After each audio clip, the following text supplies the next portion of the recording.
네. 자, 여러분. 우리 이제 앞으로 어떤 걸 더 집중해야 하는 시장인가. 금리에 있어서도 여러 가지 얘기가 나오고, 뭐, 불확실성 얘기도 있지만, 외국인이 오늘 조금 시장에서 유입이 되는 게 연속적으로 확인이 되다 보니까 여러 가지 고민도 됩니다. 이분과 함께 이야기 나눠보겠습니다. IBK 투자증권 함정남 차장 함께 하시죠. 차장님 어서 오세요. 안녕하세요. 네, 반갑습니다. 오랜만에 또 뵙게 되는데, 네. 시장이 그동안 뭐, 박스권이었어요, 사실. 네네. 그 속에서 좀 개별적인 움직임도 보였는데, 집중을 일단 시장 분위기 어떻게 보시는지 간략하게 설명 주시죠. 시장이 굉장히 무시막지한 비관론과 굉장히 큰 폭의 조정이 올 수도 있다라는 공포감을 조성하는 이러한 전망과 뷰들도 많지만 그것에 대응할 수 있는 금리 인하 카드라는 네. 확실한 카드 또한 준비되어 있다라는 점. 하지만 이제 막상 매크로가 발표되려고 하니 시장은 좀 예민하게 반응할 수밖에 없다라는 것을 대전제로 어제 졸지고용보험서가 나왔죠. 조금 우리가 예상했었던 만큼 그거보다 조금 더 안 좋았다라고는 하지만 결국은 금리 인하의 명분이 될 수 있을 만한 정도의 수준이었고 실제로 중요한 것은 연준에서는 고용을 보겠다라고 했으니 오늘 내일 밤에 이제 발표될 비농업 고용 지표일 텐데요. 그것이 생각하는 것보다 적당히 나빠야지 너무 크게 나쁘면 시장은 또 놀랄 수가 있습니다. 적당히 예상했던 것보다 조금 안 좋아야지 네. 그래야 우리가 생각하는 연착륙이 되는 것이고 그러면 그 다음 주에 발표될 PPI, CPI를 통해서 그래 뭐 물가는 어느 정도 오르는 거는 일시적이라고 했으니 용인해 주면서 결국은 9월에 금리 인하를 하게 될 것이고 9월에 금리 인하를 하게 되면 파월 연준 의장이 만약에 매파적인 발언을 한다 하더라도 이제 임기가 얼마 남지 않았고 다음 이제 취임하게 될 연준 의장의 대기 후보자들은 네. 매우 비둘기적 성격이라는 데 초점을 맞춰서 시장은 쉽게 꺾이지 않는 모습을 이어가고 있고 이제는 좀 명분이 필요한 시장 상황이지 않나라는 생각을 가져봅니다. 그래서 뭐 다들 아시겠지만 배드 이즈 굿, 적당한 배드 이즈 굿이다라는 것을 보면서 가장 핵심적인 이슈는 이제 내일 발표될 비농업 고용 지표다 말씀드리겠습니다. 네, 그쪽 통해서 매크로 이슈가 또 흐름이 나올 것으로 보여지고 적당해야 된다. 그러니까 배드 이즈 굿이 되려면 적당해야 네. 되고 배드가 되는 순간 여기서도 차익에 대한 그렇죠. 그런 러쉬가 일어날 수 있기 때문에 저희는 데이터 값 좀 더 잘 해석을 해야겠습니다. 금리 인하 사이클이 정말 중심이네요. 이런 데이터가 중요해진 걸 보니까요. 그렇다면 우리가 늘 생각하게 되는 쪽 한켠에 품어놓는 우리의 꽃 바로 바이오가 있죠. 네. 바이오 쪽에서는 누누이 강조 잘 해주셨습니다. 지금 주목할 점은 뭘까요? 기술 이전 파이프라인 갖고 있는 쪽은 여전히 좀 차트 잘 만들어 놓았고요. 네. 오늘 뭐 퓨처캠이라든지 일부 개별적인 종목에서도 수급이 모이길래요. 네. 지금까지는 바이오 섹터는 금리 인하 방향에 맞췄을 때 어쨌든 지금 시장이 기다리고 호재라고 생각하는 것은 뭐 이미 기대감은 다 눈높이는 90%가 넘지만 그럼에도 불구하고 결국 시장이 잘 안 꺾이려고 하는 것은 금리 인하라는 키워드거든요. 근데 그 안에서 바이오가 호재라는 것은 빼놓을 수 없을 것이고 그런데 이것만으로는 부족하죠. 바이오를 금리 인하 때문에 좋다? 솔직히 금리 인하하면 전 섹터가 다 좋아요. 그것 때문만은 아닐 겁니다. 예. 지금 시장이 대형주가 못 가는 것이 반도체 품목 관세가 끝나지 않았고 자동차가 고민이 많아요.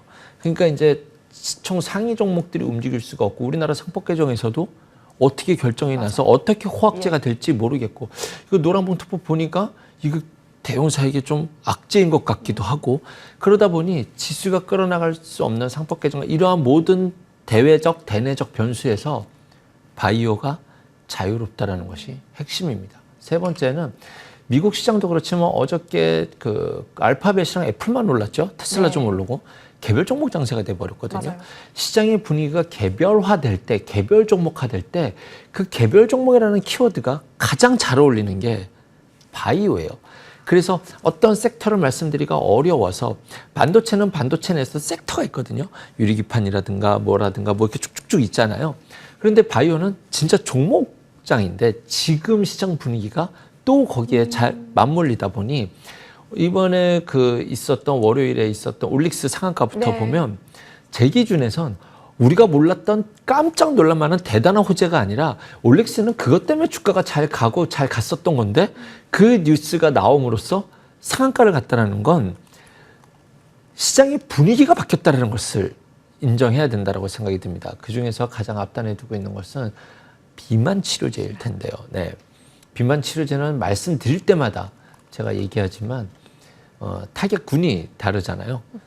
암 환자면 암이 걸린 사람만 대상이지만 비만 치료제는 본인이 뚱뚱하다고 느끼면 그 사람들이 전부 다 되기 때문에 고객군이 스펙트럼이 확 넓어지죠. 거기에 그것으로 올 수 있는 합병증까지도 함께 연구 개발된다라는 것, 이것이 경구형까지 간다라는 것은 틀림없이 고성장 밸류를 줄 수 있는 섹터라고 생각이 듭니다. 제가 작년 3월에 바이오 섹터를 지켜봤었을 때 앞으로 바이오에 올 고밸류는 비만 치료제다라는 이야기를 주장을 했었는데 이것이 이제 하나둘씩 현실화되고 있지 않나라는 생각이 듭니다. 현재 우리 시장에서는 경구용 비만 치료제까지 포함하고 있는 뭐 펩트론은 이미 올라갔으니까 두고 이제 지금 현재 달려오는 D&D 파마텍이 대장격에 있고요. 일동제약이 지금까지 대장이었죠. D&D 파마텍 같은 경우는 먹는 경구용 비만 치료제를 하고 있는데 기본적으로 약을 주사제를 경구용으로 바꿀 수 있는 플랫폼을 이용해서 자사 플랫폼을 이용하고 있으니 비만약과 경구용 플랫폼 두 가지 이슈가 함께 맞물려서 대장으로 움직이는 것이 맞다. 고개를 끄덕여줘야 된다고 생각이 듭니다. 그러면 이제 이쪽 시장이 사실 주사를 맞으면 조금 심리적 거부감이 있지만 약을 먹으면 얘기가 달라지거든요. 이쪽에 대한 이야기들 하나둘씩 나오면서 이제 조금 기대감이 넓혀가고 있는 쪽이 오히려 이쪽이지 않나라는 생각이 들어서 그쪽에서 이제 다음 타자들 보면 인벤티지랩 그럴 수 있겠죠. 장기 지속형 주사제도 포함되어 있습니다. 지금 뭐 예를 들어서 일주일에 한 번 맞을까 한 번 맞으면 한 달 가면은 나쁘지 않죠. 일주일에 한 번보다 낫죠. 아유, 그럼요. 한결 낫죠. 그래서 그거에 대한 것과 그 다음에 비만 그 경구형까지도 투 트랙으로 가고 있는 종목이라는 점. 그다음에 좀 최근에 고개를 바짝 들고 있는 것이 이제 고바이오랩인데요. 치료용 군주를 국제 특허 미국에서 특허 등록을 확정됐다라는 소식에 주가가 강하게 움직이고 있는 모습을 보여주고 있습니다. 그다음은 이제 삼천당 제약인데요. 에스페스 플랫폼 다 아시잖아요. 그것과 이용해서 이제 그 약물 경구 투여 확률을 높여준다. 그래서 이 플랫폼을 이용해서 경구용 무슨 치료제를 만들면 그것이 더욱더 효능을 높게 해준다라는 것으로 에스페스를 조금 더 이제 활용 범위를 확대해 나가고 있는 것이 삼천당 제약이고요. 과거에는 한 2년 전만 해도 비만 치료제 하면 우리나라에서는 한미약품이었어요. 맞아요. 그런데 주가는 이제 그렇게 움직이지는 않거든요. 근데 이제는 좀 의심해 볼 수 있을 만한 경구용 비만 치료제 임상 3상을 진입한다. 국내 대사질환에서는 선도격에 있는 종목이 한미약품이지 않나 해서 지금 조금 다 소형주 단이다 보니 비만 치료제 관련돼서 대형주 보시는 분들은 한미약품도 조금 눈여겨볼 필요가 있지 않을까 생각이 들고 좀 더 소형주로 내려간다면 DXVX라고 해서 영어입니다. 경구용 비만 치료제 후보 물질을 개발하고 있는 회사입니다. 자, 이 다음에 이제 다음 순으로 나와야 될 것이 원래 앞순위에 나온 것이 플랫폼인데 플랫폼은 제가 누누이 시총 상위 순으로 보세요라고 누누이 말씀드렸었고 이 안에서 뭐 지난 시간에도 말씀드렸지만 대장은 ABL 바이오랑 리가캠이다 하는데 뭐 알테오젠도 지금 주가 자리 잘 지켜주고 있고 그 다음 타자들도 주가들이 잘 지켜지고 있기 때문에 그냥 무슨 약속이라도 한 것처럼 그 다음에 보르노이 가고 퓨처켄 가고 뭐 이렇게 가요 그냥. 그렇기 때문에 그냥 너무 많은 고민과 상상보다는 이렇게 계속 이젠 수급의 낙수 효과를 벌어가면서 이제 종목이 확산되어 있는 것이 바이오다라고 보시면 될 것 같습니다. 그런 확산 시나리오 중에 또 하나가 이제 오가노이드. 기술일 것 같아요. 이거는 이미 법에서도 테두리를 줬잖아요. 너네 이쪽으로 가라. 동물 실험을 하면 학대에서 이제 반발도 있고 그리고 앞으로 우리가 가야 될 것이 기본적으로 어떤 데이터를 쌓아놔야 되는 과정 속에서 이쪽으로 전환되는 것이 의료 기술의 A화로 도입되는 과정 속에서 필요한 단계성이지 않을까 저는 또 생각이 들어요. 그런 과정 속에서 뭐 굳이 제가 말씀드리지 않아도 이것의 성장성은 확실하고요.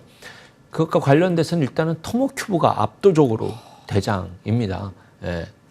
토모큐브는 제가 명함을 내밀면 안 돼요. 저는 김경준 부장님이 그 전에 워낙 세게 말씀해 주셨기 때문에 저는 거기에 숟가락을 얹었던 사람이고요. 네, 어쨌든 홀로 토모그래피라고 해가지고 아이언맨에서 세포를 이렇게 쫙 펼치잖아요. 그럼 그것처럼 세포를 볼 수 있다. 염색하지 않아도 구분해낼 수 있다라는 점이 지금 이 시장에서는 대장격의 모습을 보여주고 있고요. 오가노이드 사이언스, 이미 종목 이름이 오가노이드예요. 맞아요. 네, 그렇습니다. 줄기세포와 오가노이드 기술을 활용해서 재생의학과 항암 치료제를 개발하고 있다라고 보시면 될 것 같습니다. 또 하나는 이제 현대바이오인데요. 현대바이오는 이제 오가노이드를 통해서 세계 최초로 췌장암이 가짜 내성 있다라는 것을 그 부분을 입증해냈다라는 점. 그다음에 바이오솔루션은 오가노이드 배양 성공해서 뭐 기관지 전방 오가노이드 모델을 공급한다 등등으로 해가지고 오가노이드와 관련된 종목들도 지속적으로 눈여겨볼 수 있는 시장 환경이다라고 말씀드리겠습니다. 네. 개별 말씀 주셨는데 바이오단에서도 일단 비만 쪽 키워드 중심으로 잡고 봐야 될 것 같고 기술 이전 관련해서는 두말하면 입 아프다 정리가 되네요. 네. 그러면 바이오 이외의 것으로 우리가 한번 초점을 확장시켜 봅시다. 네. 여러 가지가 있는데 사실 지난주에는 조선과 로봇이었거든요. 네. 이번 주는 여기서 팡 하면 저기서 팡 이렇게 네. 왔다 갔다 하면서 움직입니다. 주목하고 계신 특징 종목군이 있을까요? 네, 오늘은 뭐 좀 눈여겨보고 있는 종목들 좀 소개해드리면서 좋아요. 그걸로 업황을 네. 좀 말씀드리면 어떨까 생각이 듭니다.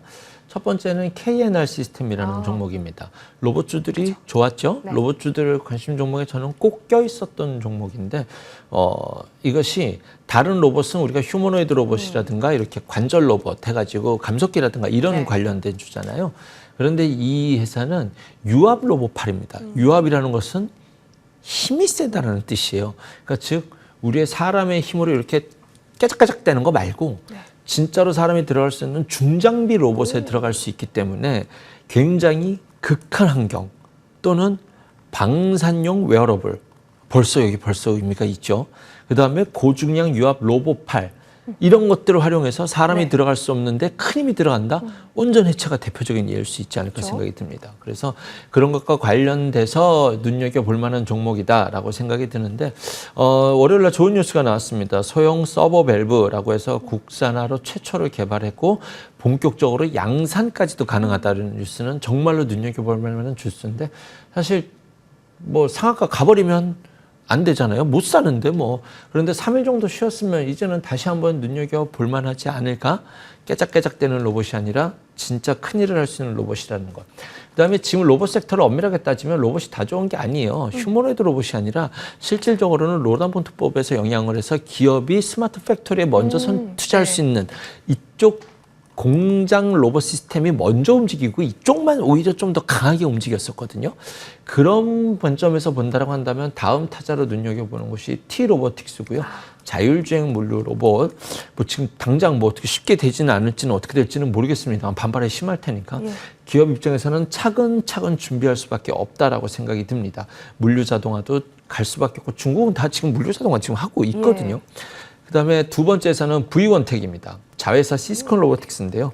이 회사도 역시 자율주행 물류 로봇을 통해서 차페크상을 수상하고 있다라고 하니 지금 뭐 주가 자리도 위치도 좋은 모양을 잘 만들어내고 있지 않나라는 생각이 듭니다. 그러면 현재 구간에서는 네. 노란봉투법 관련해서 뭔가 보호 법안 이런 것들이 네. 나오게 되면서 이쪽에 색채 강했던 로봇주가 계속 갈 수 있을까에 대해서 고민할 필요는 없을까요? 일단 가는 방향은 정해졌기 때문에 휴머노이드 쪽이 아닌 물류 쪽에 있어서는 좀 더 지속 관점 보세요. 모든 섹터에서 공통적으로 듣는 질문이에요.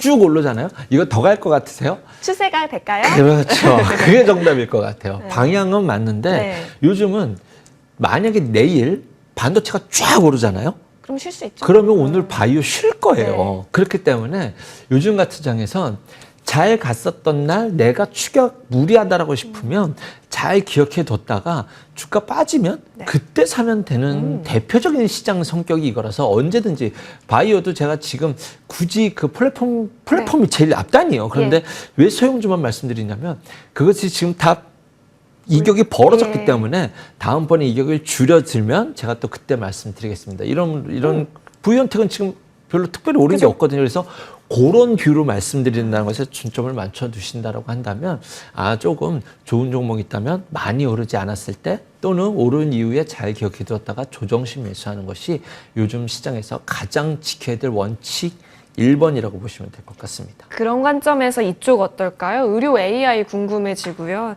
사실 많이 강조해 주셨습니다. 작년부터. 그리고 뷰노가 이번 주에 꿈틀했기 때문에 네. 더 관심 가요. 맞습니다.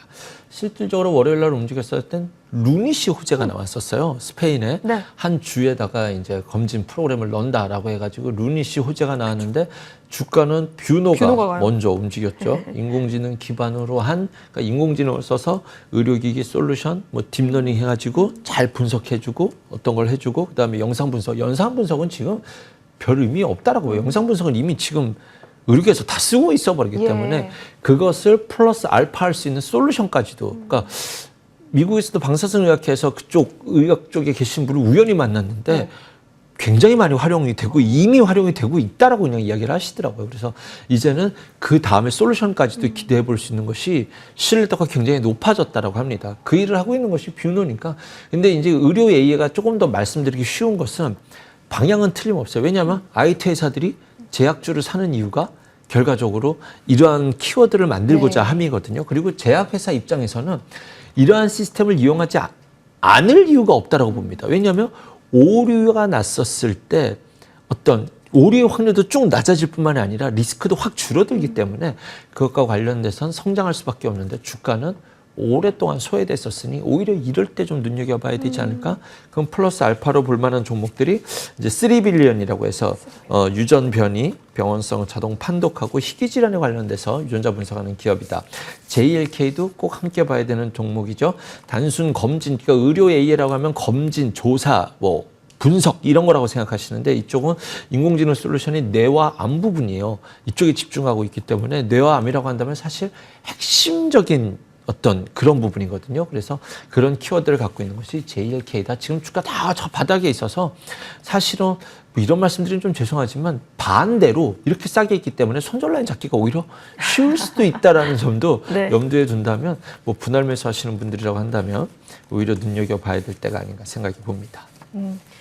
진짜 30초만 원전은 고엔스탑으로 말씀 주실 수 있을까요? 원전 짧게 말씀드리겠습니다. 원전이 기다리는 건 어제 뉴스케어 페어 때문에 올랐다? 이거 아니에요. 그거는 SMR이고 우리가 지금 기다리는 것은 원전 수주입니다. 웨스팅하우스가 수주를 앞으로 유럽에서 하나씩 받아올 것이다라는 기대감으로 지속적으로 들고 분할 매수 계속 해보도록 하겠습니다. 분할 매수 여전히 열려둔 구간이다로 원전까지 코멘트 받아봅니다. IBK투자증권 분당 WM센터 함정란 차장님과 함께했고요. 이어지는 머니투데이 방송과 함께 하십시오. 저는 여기서 물러납니다. 고맙습니다.